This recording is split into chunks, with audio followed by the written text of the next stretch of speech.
नमस्कार। सत्य हिंदी के फिल्म समीक्षा शो में आपका स्वागत।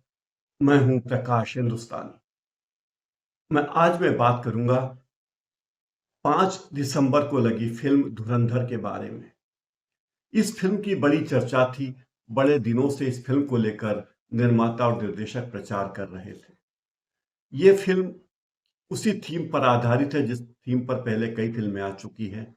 ये नया भारत है और नए भारत में हम घर में घुसकर मारेंगे। पहले भी कई फिल्में इस थीम पर आ चुकी हैं। टाइगर आ चुकी है, वार आ चुकी है और भी कई फिल्में आ चुकी है।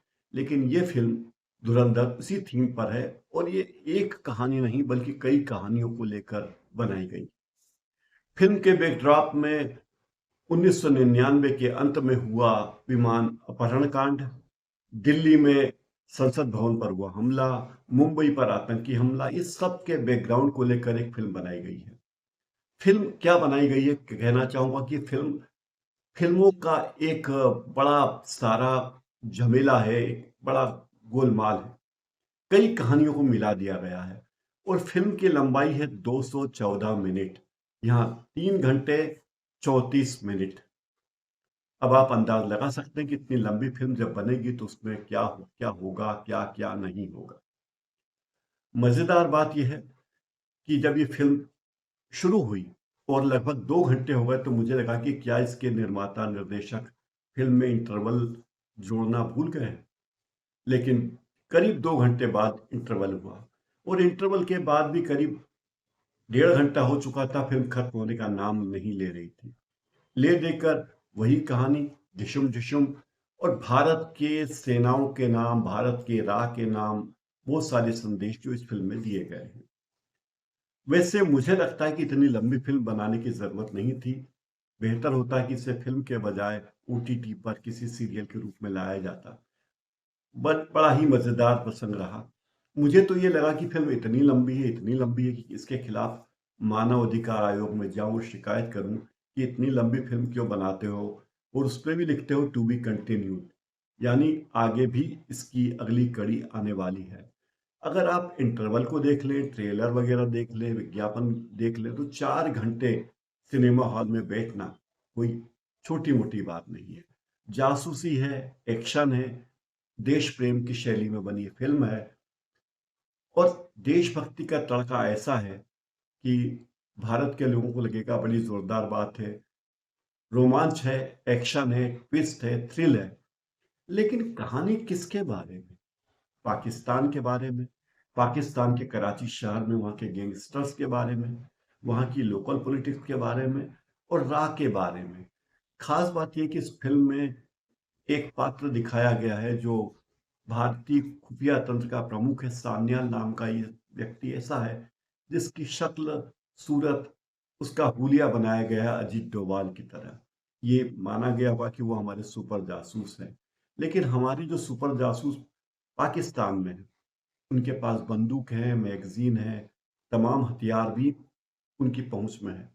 लेकिन जब दुश्मन को मारने का मौका आता है तो वो सारी गोलियां बर्बाद कर देते हैं और चुन चुनकर वही जिस्म जिस्म की लड़ाई लड़ते हैं। आखिर इस सब का तुक क्या है, समझ में नहीं आता। इतनी लंबी फिल्म बनाने की जरूरत नहीं थी, पहली बात तो ये। और इस फिल्म में कलाकार तो इतने मानो राशन की दुकान में लाइन लगाकर बैठे हों, या मतलब फ्यूज बल्ब जैसे एक्टरों की पूरी एक फौज है, उनकी दुकान है। रणवीर सिंह फिल्म के हीरो हैं जो बहुत अच्छी एक्टिंग की, उन्हीं पर केंद्रित फिल्म भी है। और अभिनेत्री के रूप में सारा अर्जुन हैं जो दक्षिण भारत की अभिनेत्री हैं, 20 साल की युवा हैं, बहुत अच्छी कलाकार भी हैं।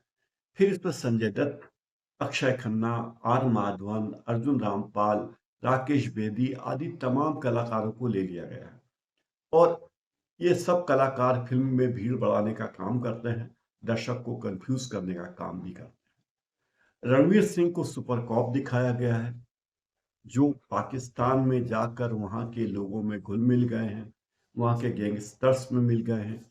क्योंकि पाकिस्तान में गैंगस्टर्स का और आतंकवादियों का खुला तालमेल है, तो ये दिखाया गया कि जो आर्मी के मेजर थे वे पाकिस्तान जाकर किस तरह काम कर रहे हैं। एक्शन के सीन में रणवीर सिंह ने बहुत अच्छा काम किया है। उनकी जुल्फें बड़ी-बड़ी है, जैसे कि लड़कियों का या महिलाओं का घूंघट लगाता है, घूंघट होता है, वैसे ही उनके बाल घूंघट की तरह चेहरे के सामने आते हुए बड़ी अदा से अपनी जुल्फें हटाते हैं, क्यूट भी लगते हैं। और दक्षिण की अभिनेत्री सारा अर्जुन वहाँ काफ़ी पॉपुलर रही हैं, कई फ़िल्मों में आ चुकी हैं, बचपन से ही फ़िल्मों में आ रही हैं, 20 साल की हैं, वो इस फ़िल्म की हीरोइन हैं। इस फ़िल्म में भारत में जो आतंकवाद फैल रहा है, उसके पीछे पाकिस्तान का हाथ है, यही बात कही गई है। अंडरवर्ल्ड और पाकिस्तान के आतंकवादियों की साठगांठ है।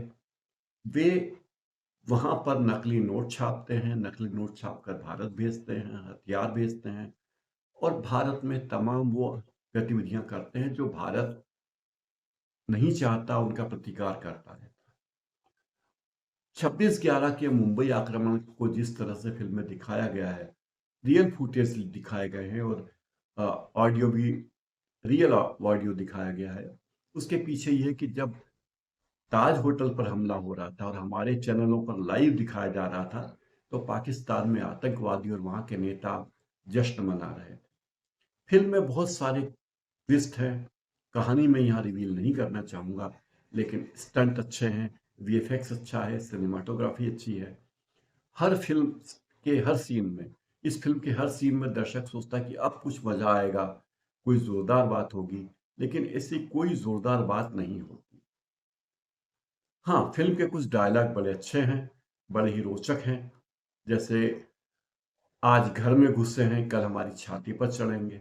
पाकिस्तान नकली नोट और हथियार भेज रहा है और वो उत्तर प्रदेश पहुंच रहे हैं। ये भी कहा गया है फिल्म के एक डायलॉग में कि जब तक उत्तर प्रदेश में हमारी सरकार नहीं आती, तब तक इस सब पर अंकुश लगाना कठिन है। इसमें हमारी सरकार से क्या आशा है? क्या जो बीजेपी की सरकार नहीं थी वो हमारी सरकार नहीं थी? खैर, इस तरह की बातें हैं। फिल्म के कुछ डायलॉग अच्छे हैं, मुक्का मारना है तो मुट्ठी भींचनी होगी, अगर शैतान को मारना है तो चिराग को घिसना पड़ेगा, घायल हूं इसलिए खतरनाक हूं, जब हीरो को इश्क होता है और पाकिस्तानी बॉस पूछता है इश्क या अय्याशी। मतलब बड़ा सोच समझकर बनाए गए हैं। एक और सीन में हीरो पाकिस्तान की लड़की से शादी करता है और फोटोग्राफर उससे कहता है मुस्कुराइए, आपकी पहली शादी है।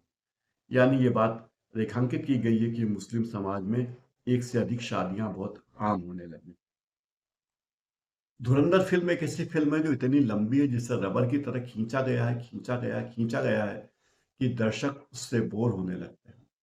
और मैं ये कहूंगा कि अगर आपको ये फिल्म देखना है तो पूरे धीरज के साथ जाइए। लगभग 4 घंटे आपको सिनेमा घर में, ऑडिटोरियम में बैठना पड़ेगा। खा पी कर जाइए। और हाँ, अगर आपको सिनेमा घर में सोने की आदत है तो ये फिल्म अच्छी है। एक टिकट पर 4 घंटे एयर कंडीशन हॉल में सोने को मिले तो भी बुरा नहीं है। आज इस कार्यक्रम में फिलहाल इतना ही। बहुत बहुत धन्यवाद। चैनल पर बने रहिए और बताइए कि ये प्रोग्राम आपको कैसा लगा, कमेंट बॉक्स में जरूर लिखिएगा। बहुत बहुत धन्यवाद। नमस्कार।